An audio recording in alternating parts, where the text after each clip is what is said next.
am nonpartisan. I am from Mexico. I don't care what you feel about Republicans or Democrats. I don't care what you feel about Biden, Trump, Harris. I only care if people do positive things in the name of disclosure or revealing what we're dealing with. It was Matt Laszlo at Askaball.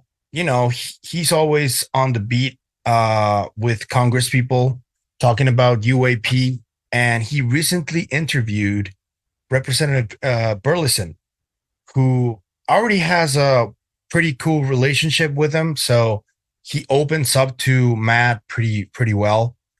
The title that Laszlo decided to use was there's a lot of key people that will have Trump's ear that are all for UAP disclosure. That's something that I've been talking about for a while now because the alleged cabinet that he's putting together has multiple UAP friendly people in it. We're talking about John Ratcliffe, who's going to run the CIA. We're talking about Marco Rubio, who's going to be the Secretary of State. We're talking about Vivek, who's been very open about a UAP. He's even spoken to Grush. The only one that doesn't fit there, and he's not part of the cabinet, but he's like on Trump's ear, is Elon Musk. And I do got to say about Elon Musk, I think that he has a lot of contracts that are currently still running from multiple countries. So if he were to speak up about the UAP issue, that would jeopardize all of those contracts. So I get why he's always like, I see no evidence of aliens, but I can guarantee you guys, on the very first moment that he gets a chance, he's the one who's going to try and break the story, through Twitter. I can almost see it happening, that he's the one who's going to go like, we're not alone or something like that. Because I don't buy it that he doesn't know anything. He should know. He's a money guy. Besides everything he does, he's the richest man in the world. People tell him stuff. So he knows. Plus, he has ties with Tim Taylor. So he knows. But yeah, this is what Burleson told Matt Laszlo about the new cabinet and his overall reaction to the hearing. So here it is. Good. Hey, how'd that hearing go last week? Weren't you there? Yeah, but I want your opinion on it. I thought it was good.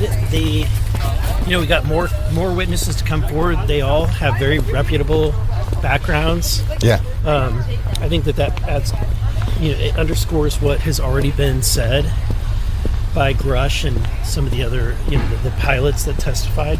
Do you think we got anything new there? Any new leads on where? I'm going to pour over the documents that were released from the Immaculate Constellation. Yeah. But like in just first blush, it appears that there's nothing new. Yeah. But other than the fact that you're getting a report that is supposedly being done by somebody in the Pentagon. In the new year, where does this investigation go? Or is it going to be working with the Trump administration? I think the Trump administration is going to be very transparent. I think that the disclosure is the name of the game when it comes to Trump.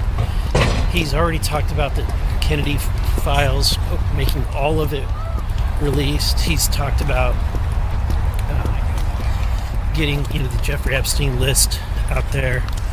So I think that you got Matt Gaetz now as the AG. You've got Marco Rubio, Secretary of State. There's a lot of key people that will have Trump's ear that are all for UAP disclosure. How much control do you think the Attorney General's office would have over something like this? Because it's so siloed. Well, Gates, for example, would be the one that would prosecute a whistleblower, right? Yeah. So if somebody... Hey, Gates might also lock my ass up. First chance he gets. Me and my colleagues. No, he wouldn't. Depends on the day of the week. He's always loved my drug coverage, but always hated my Daily Beast coverage of his sexual dalliances. I'll stay out of that. Right. Wise man. Yeah, Wise man. good to see you. Hey, good to see you as well. It's very clear that uh, people, especially Republicans, are very confident on what President Trump might do in 2025 in terms of disclosure. And if he does confirm that cabinet, especially Ratcliffe at the CIA and Rubio as a Secretary of State, those are like the strongest people that could really help the topic move forward.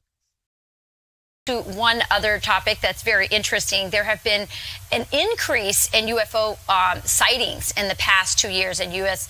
intelligence report is saying you've pushed for more disclosures about the UFO sightings when you were DNI head of the DNI. I want to know about that, and I also want to know about if there's any appetite in the government to finally release also the JFK files.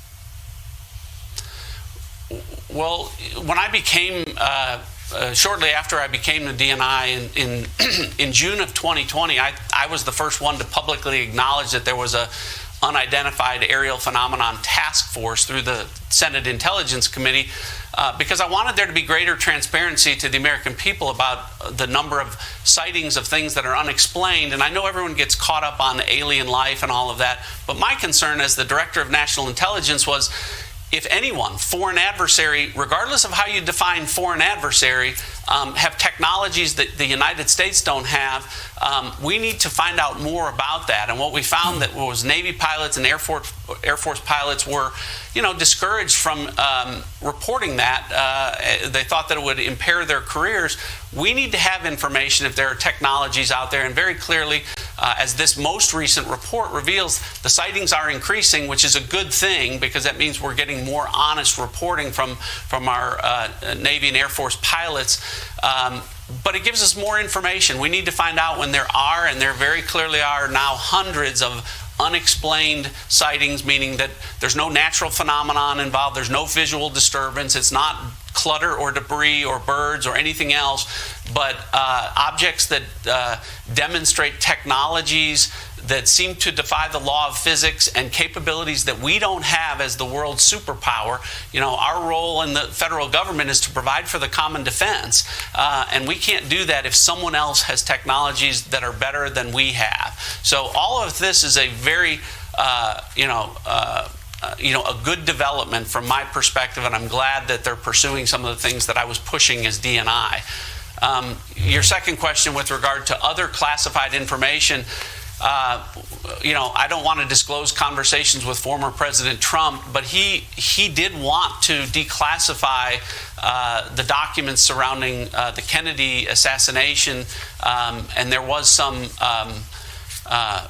pushback at different levels, and ultimately he made the decision not to do it at that period of time. But obviously there's a lot of documentation out there of different things that I think the American people deserve to know about. Yeah. We need to restore confidence in our institutions, and I think transparency and some truth-telling and treating us like adults and citizens who are in charge of our government as opposed to servants. Well, that's true. Would work. So, John, treat us like an adult here. You've seen the intel. It's January 15th in the year 2023. Are aliens real?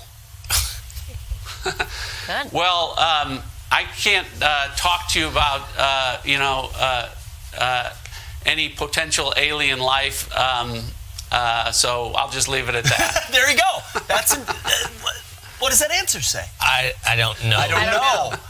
So that's funny because the first answer he gave about it made me think maybe there was a foreign government that had the technology. But now I'm thinking, this is You wish we'd put our pajamas back on right now? or our tinfoil hats. Yeah, he's like, I'm never coming back ever again. John Ratcliffe, thanks for your service to the country. Yeah, thanks for indulging us this morning. We appreciate it. Anytime. All right. Great to see y'all. New York Senator Kirsten Gillibrand co-sponsored that amendment with fellow Senate Intelligence Committee member Marco Rubio, among others. She says this is urgent, regardless of the origins of UAP, and recently told Politico, quote, "If it is technologically possessed by adversaries or any other entity, we need to know. Burying our heads in the sand is neither a strategy nor an acceptable approach." The interesting thing for me about all this, and the reason why I think it's an important topic, okay? And that is we have things flying over our military bases and places where we're conducting military exercises, and we don't know what it is, and it isn't ours. So that's a legitimate question to ask. I would say that, frankly, that if it's something of outside this planet, that might actually be better than the fact that we've seen some technological leap on behalf of the Chinese or the Russians or some other adversary that allows them to conduct this sort of activity. But the bottom line is, if there are things flying over your military bases and you don't know what they are because they're not yours, and they exhibit potentially technologies that you don't have at your own disposal, that to me is a national security risk and one that we should be looking into. And so that's the premise I begin with. I am confident on John Ratcliffe's being appointed to the CIA, but that is not going to come without any trouble, because historically we know that the CIA and other three-letter agencies have some rogue elements inside that are going to do everything in their power to prevent this. So this is going to be a tug of war, and we'll be right there to see it happening. Whatever they